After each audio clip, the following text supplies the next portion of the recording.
In today's video, I'm going to teach you how to refresh Coinbase Wallet deposit address.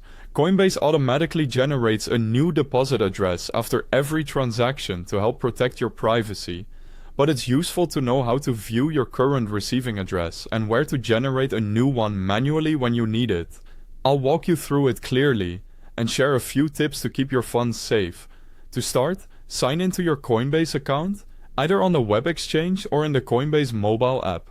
If you need it, I've put the official website link and the app download link right at the top of the description, so you can get to the correct place quickly. Once you're signed in, choose the specific asset you want to receive, for example Bitcoin, Ethereum, or another supported coin. Deposit addresses are asset specific, so make sure you've selected the exact currency you plan to receive. Next, open the Receive Crypto option. This brings up the receive screen for that asset. If the asset supports multiple networks, you'll see a prompt to choose the network. Pick the correct network that matches the one you'll be sending from. Using the wrong network can cause delays or loss of funds, so take a second to confirm you're matching network to network.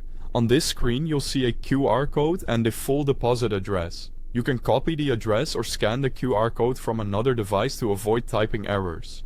If you're sharing the address, it's a good habit to double check the first and last few characters after you paste, just to be certain it matches what you see on screen. Coinbase typically generates a fresh address automatically after each successful deposit, so you don't have to do anything special for ongoing privacy. However, if you prefer to refresh it manually, look for the option on this same receive screen to generate a new address. The exact wording can vary by asset, but it's usually available right here. One important note: every deposit address you've previously generated remains linked to your account and is still safe to reuse. Funds sent to old addresses will arrive just fine. That said, using a new address from time to time is recommended for better privacy, especially if you're expecting deposits from different sources. That's all there is to it. Sign in, pick the asset, tap Receive, confirm the correct network if prompted, and use the QR code or address shown. Refresh it from that screen when you want, or let Coinbase handle it automatically. If this helped, please like the video, and thanks for watching.